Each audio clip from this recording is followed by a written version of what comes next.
solutions for real people. A communist giant rattles its atomic saber. China's Navy has test launched a long-range ballistic missile from one of its nuclear-powered submarines in the South Pacific in a rare move that's drawn protest and concerns from countries in the region. The missile carried a dummy warhead, according to the official Xinhua news agency. China last conducted a missile test in the Pacific 2 years ago, then firing an intercontinental ballistic missile, also with a dummy warhead. That previous launch in international waters was the first in decades since 1980. The 2024 launch had mirrored the testing that the US does for its own ballistic missile fleet, and experts then viewed it as an assertion of China's growing superpower status. I'm Charles Middleboro. Clashes erupting inside a Sri Lankan prison. At least 25 people killed, more than 100 injured in the violence. News and analysis, townhall.com. One California man's challenge, legal battle, proves to be a blessing for a lot of others. A farmer has been giving away nectarines amid a legal dispute with a food market and distribution company, claiming exclusive rights over the variety of a white nectarine that he grows. Cesar Mora has been unable to sell his nectarine crop for the last 2 years because of the lawsuit. Guimara Brothers Fruit Company filed a suit against Mora, centering on the company's claim of exclusivity and accusations Mora broke their contract by selling the fruit to other packers. Trial begins later this month. Jason Walker reporting. President Trump preparing to leave for Ankara, Turkey, where he will be attending the annual NATO summit. The gathering runs through Wednesday. Last year, he had pushed the NATO allies to spend more money on their own defense. More on these stories, townhall.com. WVVF is your hometown radio station. And one of the things we like to do for people in your hometown is to run community announcements. If you do belong to a nonprofit group or organization, or if you're an official with a city or town government, send your community announcements along to our email address. It's safe, it's fast, and allows us to get right back to you if we have a question. Send your community announcements to WVBF1530@hotmail.com. That's WVBF1530@hotmail.com. Thank you for listening. Your hometown radio station is AM 1530, WVBF, and 99.7 FM.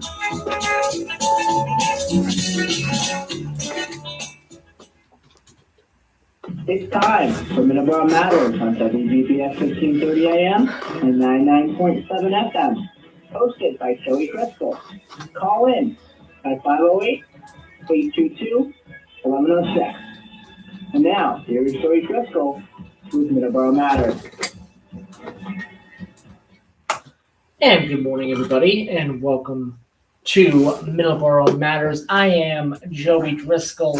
Today is the 6th of July, and we have a great guest planned for you as he walks in the door.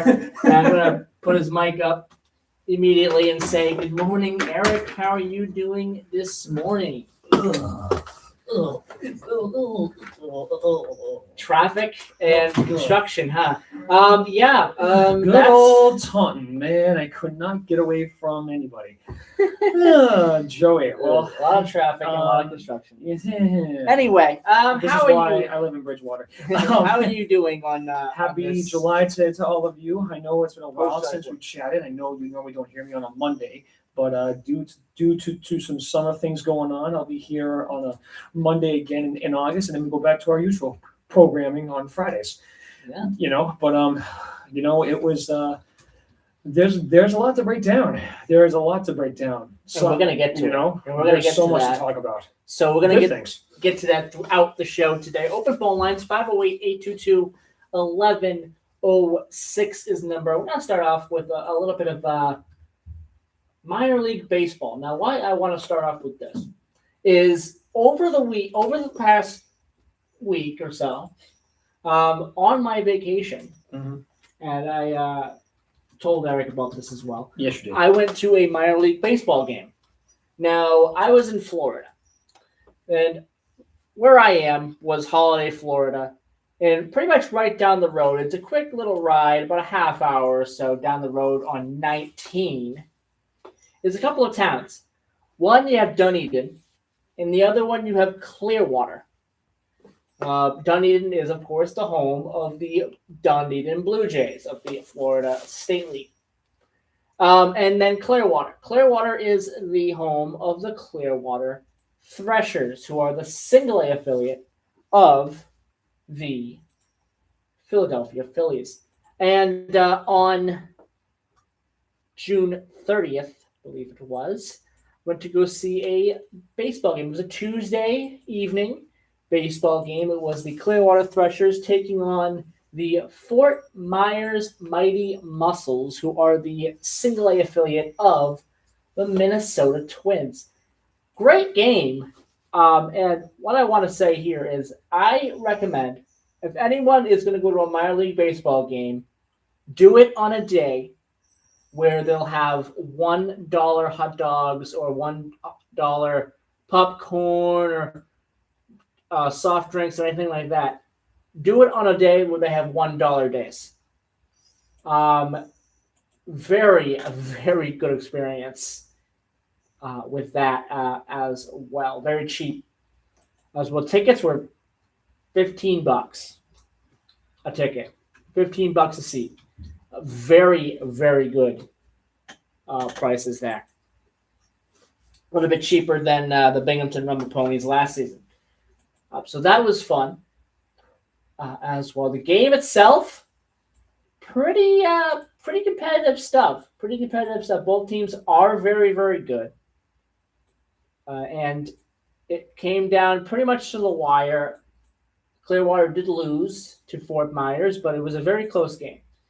So again, I recommend if anyone is going to go out to Florida and is in that area, the St. Petersburg area and Tampa area, you've got a lot of options when it comes to the minor league baseball scene. Tampa Tarpons, of course, you got the two teams I mentioned there as well. A lot of American League options in that area, that part of the state for the minor leagues. And it is very cheap and not crowded at all.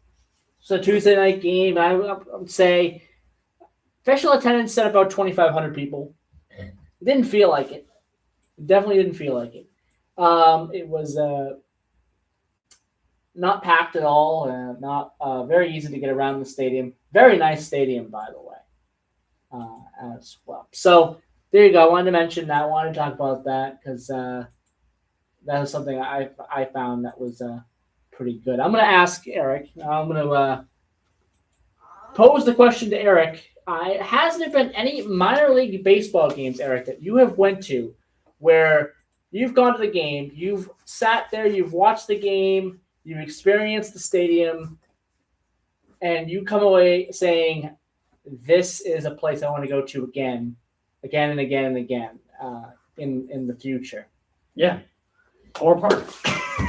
and basically, that's all I'm going to say about that. Polar Park. Since we're talking about minor league baseball, I'm just going to say this, regarding the Woo Sox. What a fall from grace. I mean, 7-game lead in first in the ILE standings, and then they plummet all the way down, and they're 5-7 to begin the second half, and it's just atrocious. I mean, yeah, they're under 500. It's amazing how a fall from grace can happen at any time. And guess what? Christian Campbell is still there. He's going to be there for a while. He's going to be there for a while. I mean, 8 years, $64 million extension to play in Worcester. I mean, honestly, it doesn't make much sense. No, it doesn't. But I mean, guy's making his money, so obviously I don't think he's going to whine or complain about it. But why is he in Boston, knowing what he can actually do? The problem is with Christian Campbell. Offense. He hasn't had enough offense that I've seen. And I've watched the games. He's been very quiet on offense. I think what they want to see is that uptick in offense because Fair enough. that's what Boston needs right now is that uptick in offense. Right now, all you have for home run hitters and offense creating players is Wilson Contreras and Jaron Duran. And one of those guys might be gone at the deadline. No. I'm going to correct you on that. Not Jaron Duran. Contreras, 100%.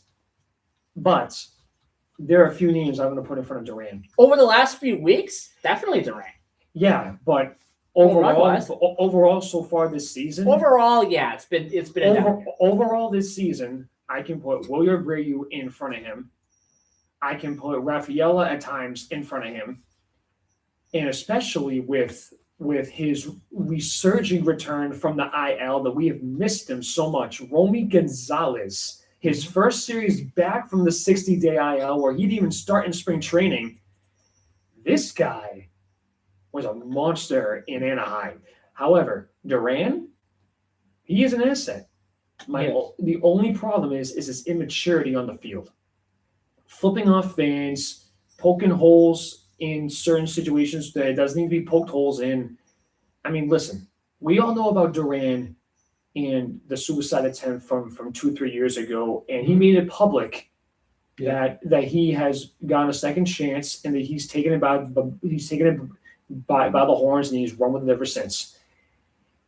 If any fan out there tries to do that, well, then honestly, you're a scumbag because you should not be doing anything like that. And take it from me. As of December this year, I will have been a suicide survivor now for 12 years. Mm-hmm. So I take this subject and this matter very seriously, that when someone does that, that is reprehensible and that's unacceptable, and you should be banned from that part period. And you shouldn't be be poking that. Yeah, absolutely. But Duran shouldn't be looking to instigate and escalate the situation. He needs to be a little bit more mature. Listen, do that from the locker room and do that from the media. That's a different story. Yeah. But when you're on national TV and you're on the field doing this in front of fans, you don't think the MLB's office from New York is going to see that? Exactly. And this brings up another point. Yes, I want to make with the Red Sox. Maturity issues. Yes. With the Red Sox. Yes. Not just Duran, but Campbell. No, not Campbell. Sorry. No, not Campbell. Bello. Sorry, yeah, Bello. Yeah. Bello. Brian Bello. Really? Bello, I mean, that's why he got called down. I mean, some of the comments he made, towards, oh, I am a major leaguer, I deserve to be here, and things like that. When you're going out there and having a performance like the game he had before he got called down. I'm going to make this statement about Bello. You don't deserve, and that's all I'm going to say about that. Exactly. I mean, you got called down because your record is 3-6, your ERA is over 6, and you've given up 1.5 homers in each of each of 7 of your last 10 starts. Mm-hmm. You're almost on that problem of Connolly Early, who is giving up a homer in his last 5 starts. I'm just making this point right now. Bello, in my opinion, we are not going to see him in Boston ever again, especially with the way that he's played this year. He's on the way out. Tanner Houck, on the other hand, if we even get deeper in this season, I'll be shocked if he even comes back. Cutter Crawford, still waiting to see him. However, there is someone right now that could be on the verge of coming up to start because of the problems going on right now with Suarez, who was hurt from last night. And his name is Patrick Sandoval. And personally, if we can get 4 to 5 innings out of him, five minimum out of him, I'd be happy with that. But let's look at the overall situation for the Sox right now. And where's Casas, by the way? He's almost there. I honestly, so the last update I got from him was end of this month, he's going to return. Okay. But I'm just going to tell you this right now too. Crochet and Story, right now, end of this month, very early August, I think we're going to see him. However, why don't we look at this as something that should be celebrated, even with the mistakes going on right now and even with the injuries? The Sox have won 8 of their last 11. They've been very good. They've won 8 of their last 11, and they're only 4 out of the last wild card spot. With a little bit of a caveat. I got to put a little bit of a caveat in here. The last 3 games, you are facing a dysfunctional dysfunctional Angels team. It should not have been as hard as it was in Anaheim yesterday. It should not have been that hard. I mean, granted, I can understand it, but I mean, for God's sake, man. I mean, this is Anaheim. This is not the Mike Trout Anaheim Angels that we've seen from years ago. And Yeah, because Mike Trout was hurt. no, I know, but you know what though? The He was Angels. in the lineup. Yeah, but you know what though? The Angels have sucked the last 15 years anyway. Of course. So I mean, and so you got the Angels. Now you have a pretty good White Sox team coming up. You have to get some wins here in this series. 2 out of 3 at the most. It's so important to do so because Start winning series. Like, that's all you got to do. you got to start winning the series. Exactly. Start winning the series. Do what you did against New York. Do that. No, I know. Do what you did against New York, and you will start winning baseball games. All right, it's 11:20 a.m. We got to take a commercial break. We will be right. Oh, let's take this phone call real quick. Oh, perfect. Say, good morning, caller. Hello, this is Randy Savage. How are you this morning? Good morning, Democratic Cowboy. Oh, good grief. He's back. You know something? I was in the Cincinnati Reds a long time ago. Along came Elizabeth. She was in the fans. She said, "Would you be interested in getting something better?" I said, "Yeah, I'm a pro wrestler. Yeah, I'm unbelievable." I love that. Cowboy, don't hurt me. Don't trip me off. I love that that Randy Savage impression.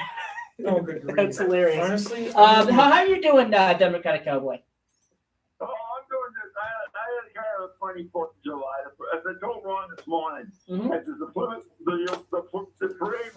parade award goes to Plymouth, Massachusetts. Gotta be unbelievable. I broke out my DVD player on the Plymouth, Massachusetts recording. Oh, Yeah. That's the longest parade I've ever seen, longer than the Thanksgiving one. What was I going to say here? Oh, yeah. It's 11:21 a.m. We do have to take a commercial break. What I will tell you is give me a call on Friday, and we'll definitely talk because there is some interesting developments, and I think me and Eric will get into it a little bit later on in the show. There's some interesting developments in WWE. Sami Zayn, you know, I want to see the SummerSlam, and I want to see this battle. Oba against Roman Reigns. Oba Femi versus Roman Reigns is definitely going to You happen. know, that's I all guarantee told that. him with Roman Reigns. You know what's going to happen? Ambrose is going to jump in the ring. Ambrose is coming in. there is no way. John Moxley is. I love Ambrose. His contract hasn't even expired with AEW yet. No. He's not going anywhere. He's not going. No, he's not. So No way. Jump in that ring. it would be hilarious, but I don't think it's going to happen. But Democratic Cowboy, thank you for calling in, and give me a call on Friday. All right, Joe. Thank you. I just gotta make this point before we go to Oh, break. wait, here. we'll go to a break first here, and then we'll do that. All right. We'll be right back.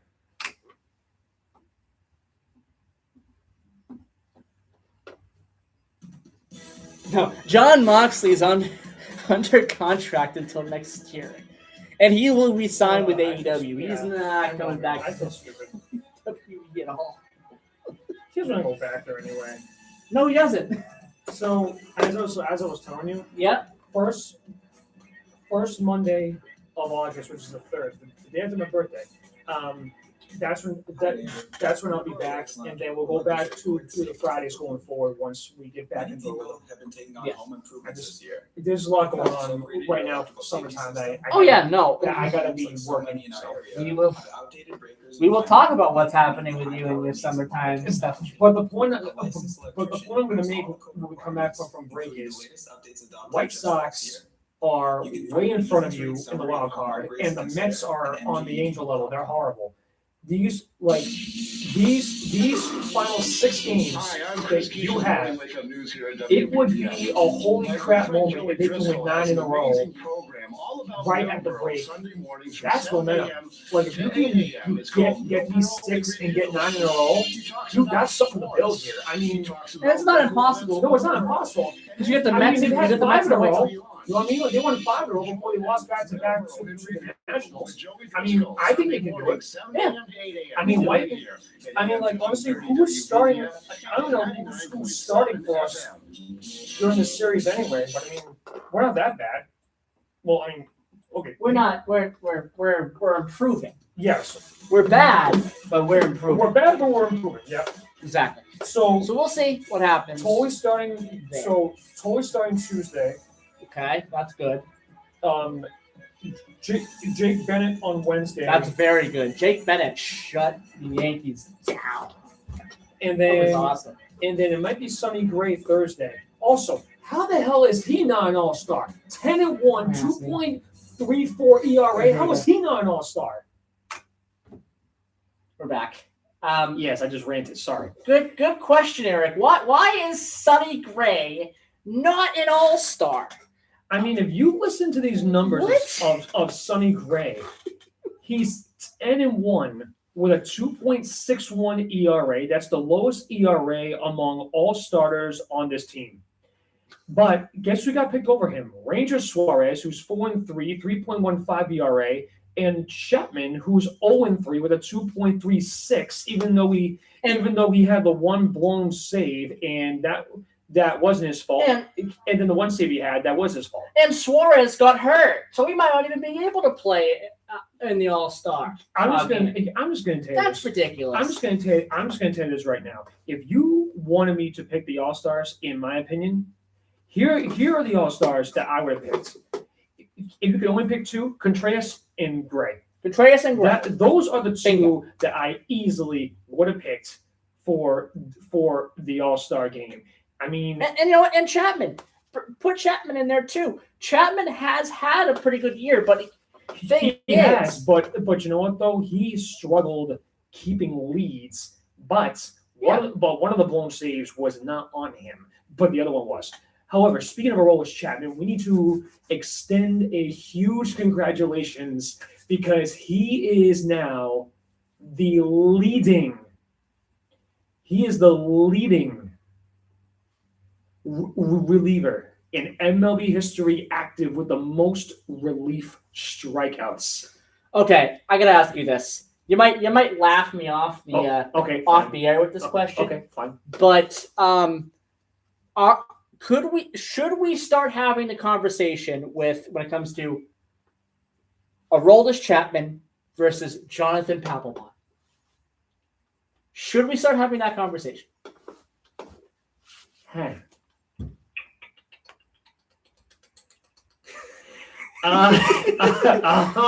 No. Here's okay. Hang on a minute. Here's what I'm gonna. Actually, you know what? Hang on. While I stop being dumbfounded, can you continue? I don't even know how you even came up with that in your brain. So that's an obvious no. No. Hang on a minute. You know what? Hang on, brother. I'm gonna help you here. Give me a second here. Okay, 1 second. Let's I expected that. All right, hang on. So, hang on. And Jonathan Papelbon's won us World Series. So Right. maybe this isn't a conversation we should be having yet. Okay, so here it is for you. So Aroldis Chapman is generally considered the better pitcher over Papelbon due to his unparalleled strikeout performance and longevity, even though Papelbon was more reliable as a traditional lockdown during his peak. But why Chapman is better, he holds the all-time MLB record for strikeouts by a relief pitcher that is active. Among pitchers with at least 600 innings, he's first in strikeout rate and lowest in batting average allowed. He has maintained elite velocity and effectiveness late into his 30s, helping him rack up nearly 370 career saves, and he can still hit 100 miles an hour. Mm-hmm. Why Jonathan Papelbon was elite, he was the premier closer of his era, primarily remembered for the dominant swagger years that he filled with us. A career 2.44 ERA, fourth in all-time save percentage, holds the untouchable Sox franchise record for the lowest season ERA by a reliever in nearly 2 decades, 0.92, that he set back in 2006. So here's my take on that. Papelbon versus Chapman, who is better? You know, it's hard to say off the top of my head right now, because when I look at years past of closers that we've had before, and I'm going to go back in order as best I can here. Kenley Jansen, Mm-hmm. Matt Barnes, Koji Ihara, Cody Huar, yeah. Craig Kimbrell, who I love Kimbrell. Love Kimball as well. Then it was Peppelbaum, and then it was Keith Folk, Derek Lowe, Tom Gordon, Flash Tom Gordon. Now, if I had to give you my top three based on like personal fan favorites for me, Peppelbaum, Chapman, Kimbrell.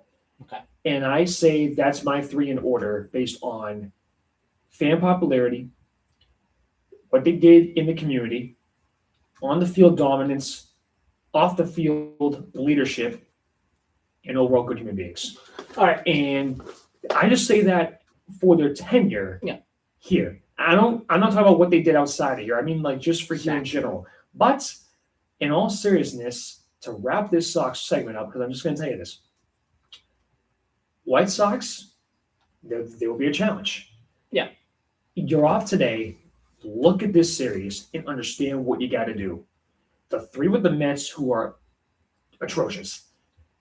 If you can get 4 or 5 out of 6 and get these series and try to get in within at least 2 of that last wild card spot right at the break, you've got something here. However, you cannot make the postseason or even get in that wild card bubble conversation until you are at 500 and you get past it. Until that happens, you are not a playoff contender. Yep. But if you're in Red Sox Nation right now, watching them win 8 of their last 11 like I've been and like Joey's been, you have to see and appreciate the work that they're putting in and what they're trying to do. You can't look at the front office right now and point the finger at Breslow and Warner and Henry and everybody else right now. You have to look at what Chad Tracy and that staff is doing right now and the adjustments that they're making on the fly. There's plenty of work to do, but the work's actually begun to show. Mm-hmm. And let's just see,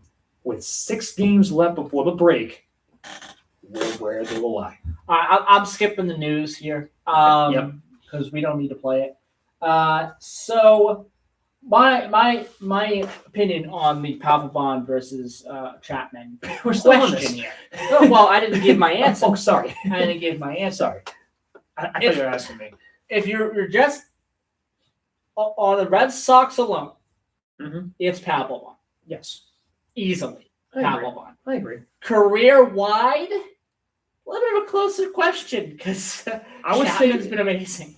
I would say like career-wide, yes, but I also know that Chapman's but also Papelbon didn't blow saves in the postseason that kept you from the World Series. Chapman did that with the Yankees. Sure. You know, I mean, that's always going to plague him for a long time. But, Yes, and there's a lot of things, a lot of bad blood between Aroldis Chapman and the Yankees that doesn't seem to be resolving itself. But you know what, though? That makes some great television for us, though. Yeah, of course, for Boston fans, absolutely. But I have to know, though, because I couldn't find it. What is the bad blood you're referring to? So there was something. He had gotten taken out of a game or something, and I don't know the full story. There was something in game wise where it rubbed Aroldis Chapman the wrong way. And there hasn't been a apology for it as of now. So I think it was because Aroldis Chapman. This is before one of the seasons. He didn't show up to like a training camp or something. And that was something that the Yankees didn't like. Again, I gotta look this up, Right. But that's I think the gist of it.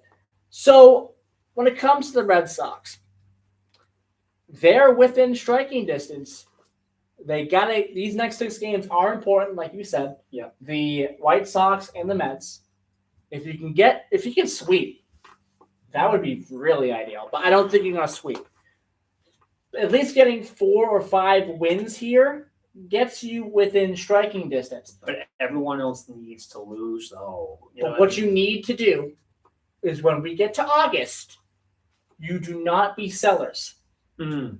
If you sell See you later. You know, the season's over. That's Peace the out. way that I agree with you too, man. Like you can't sell people, especially Contreras. He is off limits. You cannot get rid of him knowing that he's the driving force, that's your leader right now in this locker room, Mhm. especially at the plate. He's your leader. And he's 20 home runs.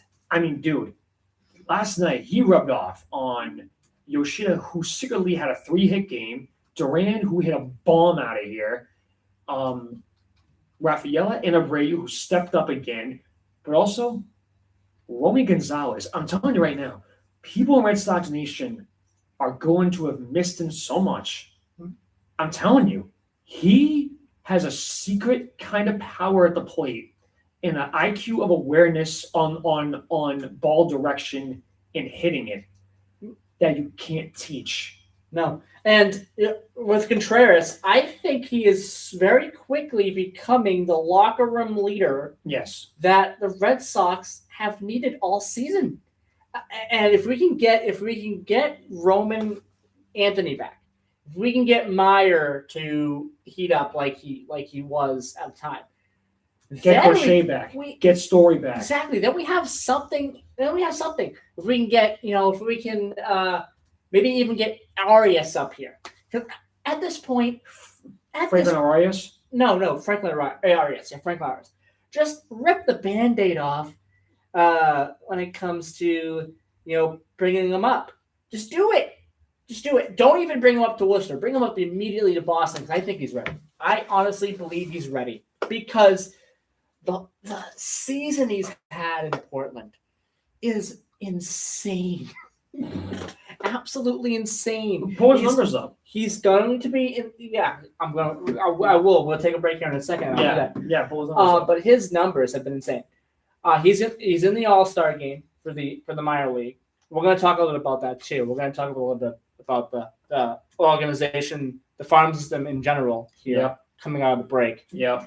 But yeah, Franklin Arias has been great. They got some good players there in the lower rings as well. D'Angelo Ortiz. Yeah, D'Angelo Ortiz hasn't really shown that much yet, but he's learning. He's hit a home run this year, so he's learning. It's going to be a little bit of a learning experience, a little bit of a learning curve for him. You're not going to see him really move up the ladder this year. I think he'll stay in Salem the entire season, the way it's going. But he's starting to get it. So that's very important as well. You got some other players who were tearing it up in Salem, who are now tearing it up in Greenville, doing very, very well as well, that you're going to see in Portland and then eventually Worcester. That Worcester lineup, a lot of change in that Worcester lineup recently. That lineup from the beginning of the season to now, very different. Very different. We're going to take a look at that too. But let's take a commercial break and we'll be right back. Take our last commercial break now.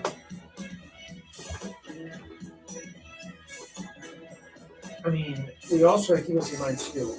The longest win streak right now is 5. For the Red Sox. Yeah. Boston. Yes. I mean, listen, White Sox is going to be no picnic here, but I mean, No, it's not. But I mean, Absolutely not. But I mean, whether you're planting shrubs or putting in a new I mean, if mailbox, to be honest last with year, you, yeah. to be honest with you, Suarez and Chapman, I need to to help prevent any damage. Yeah. Before you dig, you I need to look this up. Why were they picked? Like, I don't understand the process. Why were they picked? A damaged gas line Why may create an are explosion hazard that could result in loss of Suarez service, severe property damage, or worse. And Don't take a chance. Chapman. Call All 811 stars. before you dig.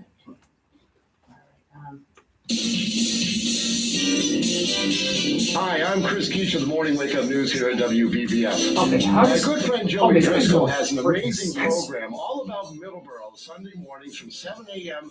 to 8 a.m. It's called Where's the link? He talks about sports. I thought I had a link on this somewhere. You know what I'm saying? Yeah. And anything of interest in Middleboro and beyond. It's sort of funny when you can't find anything. You know what I'm saying? We can't find like crap. With Joey Driscoll, No. Sunday morning, 7 a.m. to 8 a.m. Only here at 27? AM 1530 Say again? WVBF Yeah. and 99. Okay, opening day was FM. 27. I'm like, what is going on? You know? I'm gonna compare the lineup. We're gonna come back. We're gonna compare the lineup from Sunday's game for the Worcester Red Sox to opening Red day. Sox. What that lineup Where's the was. freaking? Sorry, give me a second. My links are all over the place. Yep, here it is. Got it. Got it.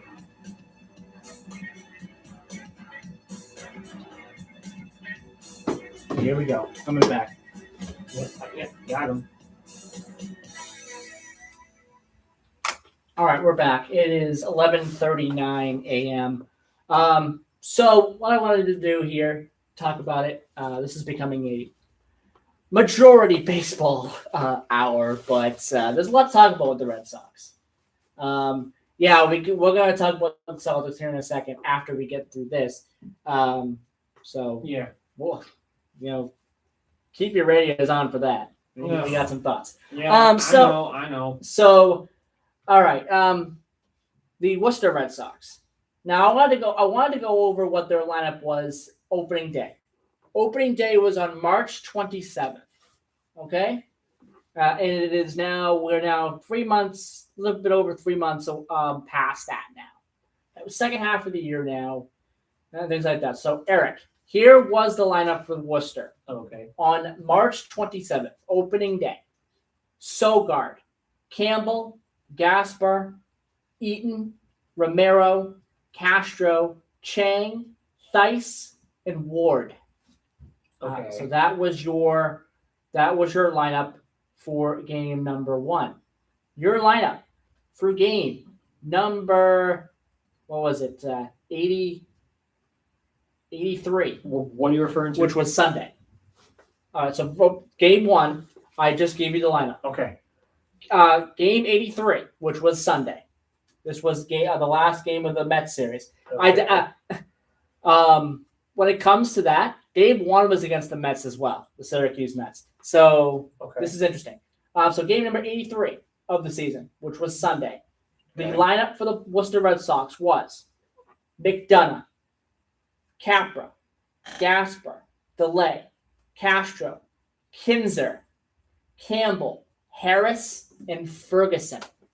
So there's a big difference. So Mickey Gasser got called back down, huh? He got called back down. He was doing pretty good. Yes, he got called back down, but that bottom Anthony of the lineup, Seagore's been doing pretty good up here too, though. that bottom of the lineup, Yeah.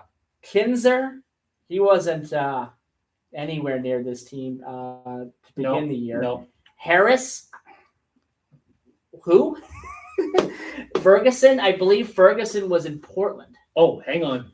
I just got a breaking news update regarding the All-Star game regarding Wilson Contreras. Yeah.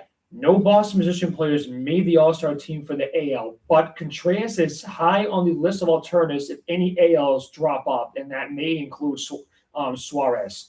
So the reason I just found, breaking news, behind the selections of Chapman and Suarez. Chapman's ERA 2.34, 37 strikeouts across his 27.1 innings of work, has 18 saves. Suarez 2.94 ERA through 16 starts, 89 and a third innings pitched, 98 strikeouts, and he will be returning back home where he started, which is in Philly, because the All-Star game is in Philly this year. The breaking news regarding Contreras is he's on pace to break his career high of 24 homers as of right now. And with Guerrero Jr. declining his invitation, that could open the door for Contreras. Okay, so I want to ask you this: minor league All-Star game, the Futures game. Okay. There's going to be 2 Red Sox. Also, just as a side note, I have a little bit of Patriots news too at the end. Yes. So there's 2 Red Sox. There's 2 Red Sox organization players that have gotten the nod for the All-Star Futures game. For the minor leagues. Franklin Arias, which is obviously a given. Yeah, that's obvious. I mean, I don't know why you even debate that. You kidding me? You can't debate that. That's No way. That's an obvious. That's a given. And then Anthony Iason, right-handed pitcher, number 2 in the Red Sox organization when it comes to their prospect ranking. And Franklin Arias, when it comes to the MLB ranking, is number 7. So that's pretty good. Franklin Arias is right now the number 1 prospect in the Sox's system. Yes. Still. It's not even close. Still. It really isn't even close either. Wait a minute. He's number 1 in the Sox. He's number 7 in the MLB. I guess. That's pretty interesting. So the 20-year-old over the last 10 games, 475, 19 for 40, 4 homers, 9 extra base hits, has an OPS of 1453. Mm-hmm. His June wasn't as prolific, but his 322 and 956 weren't too shabby, but his July is already off to a great start. However, so far this season in total, his average is 329, homers 17, RBIs 44, slugging percentage 606, OPS 1020, and total bases 149, just to name a few. Although he has always possessed good ball-to-bat skills, his power output left something to be desired through his first 3 years as a pro. However, his 17 homers in 65 games are one shy of his homer total through 240 career games from 23 to 25. That kind of sudden improvement is another reason why Reyes is one of the brightest future stars of the game. He'll be playing in the Futures game on July 12th as a part of All-Star Week. And based on the direction of the Sox, if they can keep winning going into August, don't be surprised if he comes up with Crochet and Story. That is from Boston.com. Yes. Crochet and Story, if they get called up from the IL, could Reyes go with them? That would be interesting. However, if you're going to send him up, I would send Seager back down to Worcester if you're going to do that. Because the thing is, if you're going to send up a Reyes and that's power to help out Contreras, you guys send someone down, but we can cross that bridge as we get closer. But no, man, I totally hear you. I mean, that's a big deal. Like, that's a big deal. And my main takeaway about Reyes is, he reminds me of somebody. What's his name? Cespedes? I think. Roland Cespedes? Yeah. Who was the clown that was in like Pawtucket that we had call up and then he couldn't hack it, then we sent him back down? I forget his name, but he had a name last name I think started with an S. I forget whenever he played too. It was I honestly just forget. I don't know why I am drawing a blank, man. I'm sorry. All right. Well, before we run out of time here, and the only thing we've been talking about so far is baseball. Sorry. Let's switch over to the Providence Bruins. Now, the Providence Bruins are my. They're going to have a much more different team coming out of this offseason than I'll say you saw last year. I'll say new coach, which fired. Wow.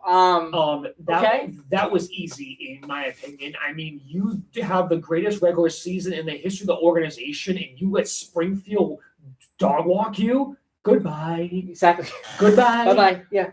And so that happened. We brought some players back. One of the players we brought back, the last time he was here, COVID hadn't even happened. So it was a bit of a while for one of those players, and I forget his name. Connor Clifton. No, I'm talking about Providence. No, talking about back in Boston, though. Yes, well, we're going to get to him. But I'm talking about Providence. I'm forgetting his name right now. It starts with a G. Ends with a G, I think. Hang on. But his last stint was before COVID. So a while ago. Yes. And also Providence brought back another player as well. Okay. Are you referring to It's either starts with a G or ends with a G. Are you referring to Alexis Gendron? I believe so. Okay, because their recent additions to the ad was Alexis Gendron, Wyatt Giovanni, Nolan Renwick, Toby Paquet Basson, Chris Ortiz, Max Wanner, and Dylan McKinnon. Mm-hmm. Those are the ones that we have added, but our subtractions goes as followed. Our subtractions that we have gotten rid of is Fabian Lysell. He's gone. He's going to Colorado. Not really sure how I feel about that one, though. Patrick Brown, he's going to Germany. Victor Shorterson, he's going to Switzerland. Lucas Rochelle, 2-year extension. He's going back to Boston. Dalton Bencroft, he's going to the Predators. Massimo Rizzo going to the Predators. Jackson Edward going to the Flyers. Brett Harrison going to the Flyers. And I think Patrick Brown is also gone as well. So we just lost our captain. I mean, dude, Providence Bruins right now. I mean, here's my main takeaway. They right now are an embarrassing organization from everything that has happened with them. It is a disgrace knowing that you've gotten booted out of the first round in 7 of your last 9 years. And as far as I'm concerned, if you're Boston, you should be feeling pretty good right now because at least you actually didn't have a lot to play for. You know what I mean? Like the Boston side of the Bees, you weren't even like predicted to make the playoffs, let alone a wild card. So you know what? For Marco Sturm, he did everything with the team he had. And you know what? We both knew that they weren't going to be Buffalo anyway, but at least they fought their way and they tried. You know what I mean? That's the big difference right now. But I will say, good riddance to Corpusalo, too. We finally got rid of him because of a cash move. And we got someone back that could be better for goaltending-wise. But I'm just going to tell you right now, Jeremy Swayman, he needs a little help in that backside, man. He needs a little bit of help. However, Joey, Yes. I have something to tell you this as well. Changing gears right now, because I know we've been talking about this when we meet on August 3rd. That's the next time you guys will hear me. Patriots in preseason, I want to tell you this too. The training camp dates, it has been confirmed and has been released. July 25th, 26th, 27th, 28th, 30th, and 31st, and then August 1st, 3rd, 4th, 7th, and joint practices on the 11th with Colts, 19th with Eagles, 20th with Eagles. Go on to patriots.com/training camp for updates. Gates will open each day at 9:15. Practice starts at approximately 10:15. Dates and times may be subject to change based on weather. And Joey, you want to talk about national anthems? Someone who I met when I did Celtics Game 5 over 2 months ago. Yes.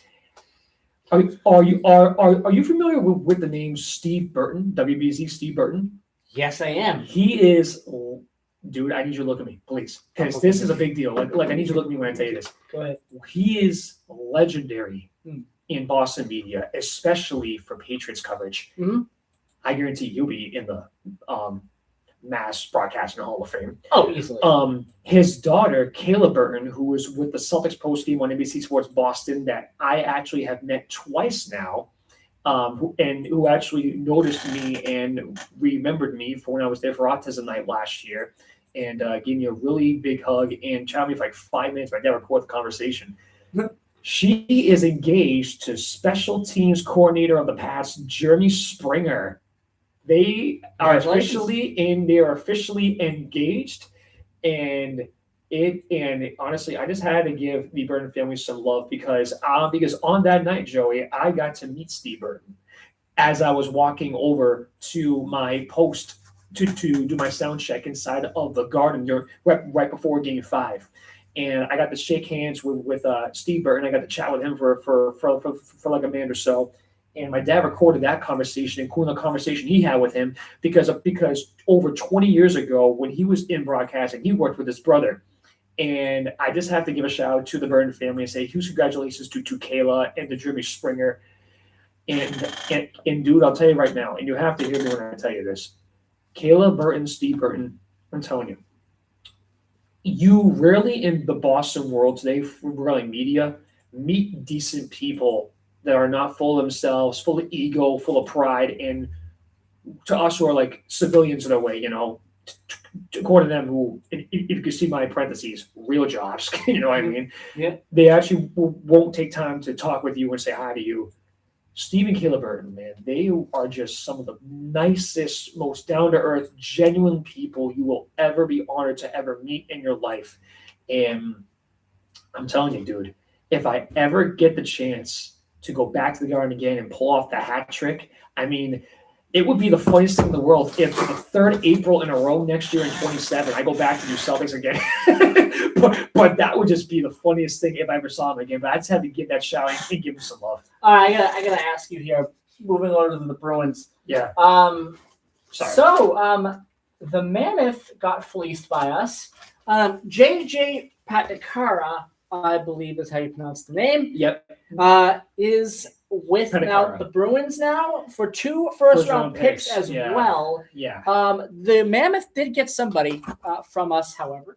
I don't even And, know who did we get from us, but I will say Well, as a free agent signing, Yeah. and let me If J- get to that one. Right JJ now. Padakia, right? JJ Padakia, yep, coming to Boston. Yes. The Mammoth have signed Andrew Peaky. Andrew Peak. Andrew Peak, thank you. Yes. Andrew Peak is going to be there for them for 1 year. Yeah. So basically, we got JJ over Peaky Boo. But anyway, I mean- apparently he was a turnover machine. Yes, he was. Unfortunately.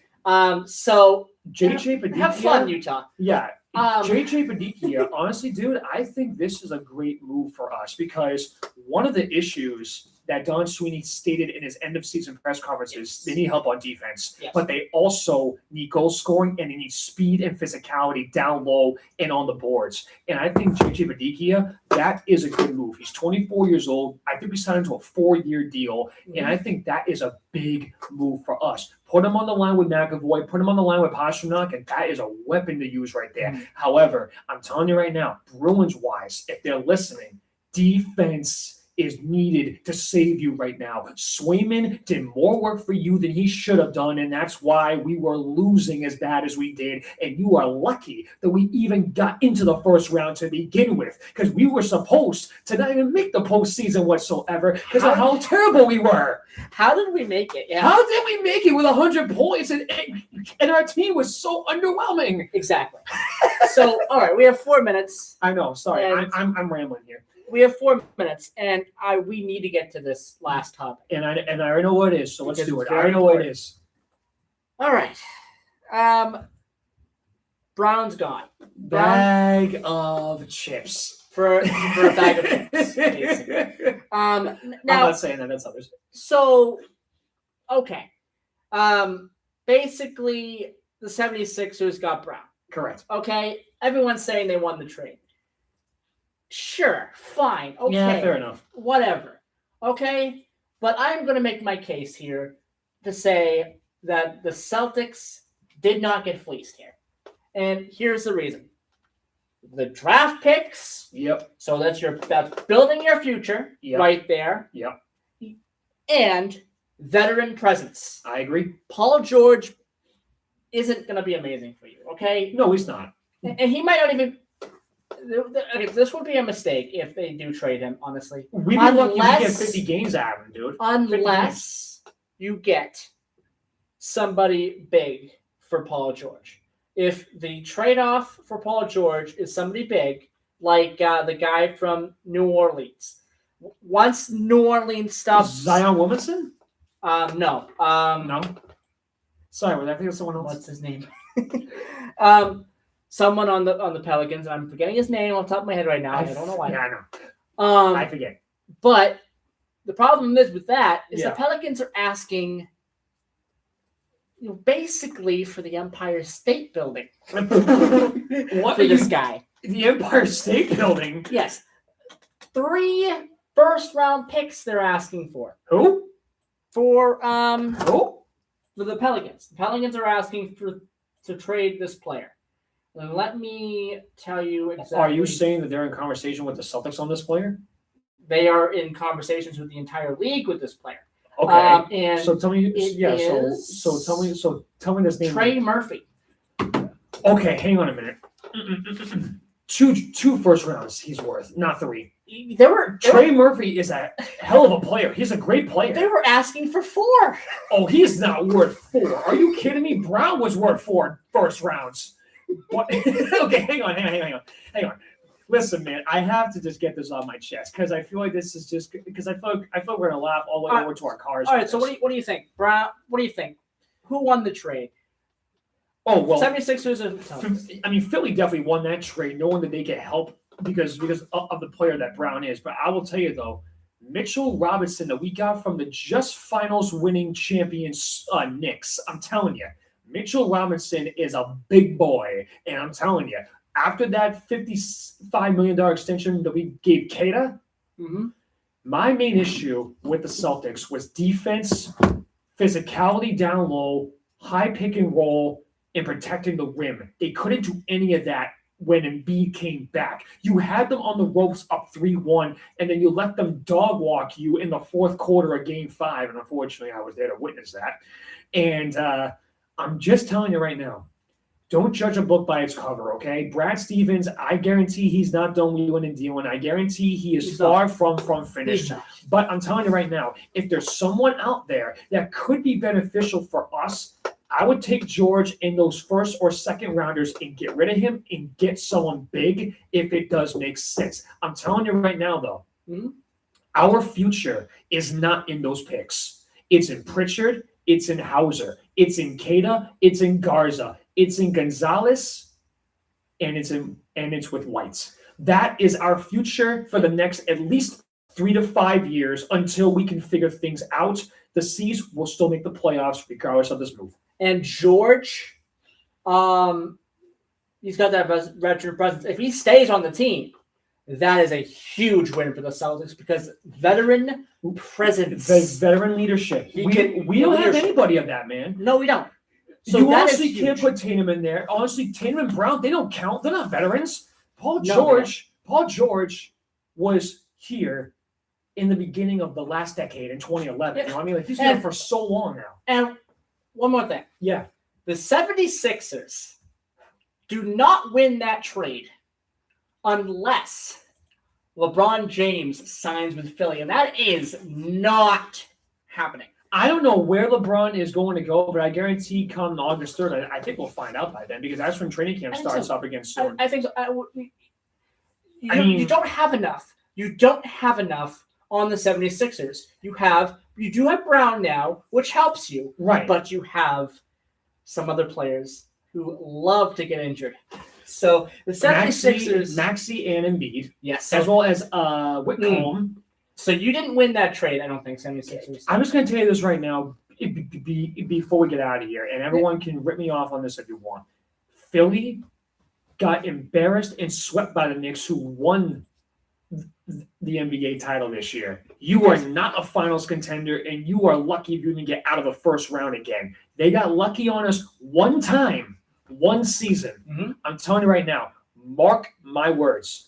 Brad Stevens is on the hot seat because of trading away Brown, and Joe Mazzulla is on his last chance this season. Just keep your eyes, guys. The Celtics will be back, and I'll be back on August 3rd with Patriots, Red Sox, and a lot of rigmarole. And a lot of stuff. All right, bye-bye, everybody. Bye-bye. And that's a wrap, Jack. That's a wrap. All right. Thank you, Eric.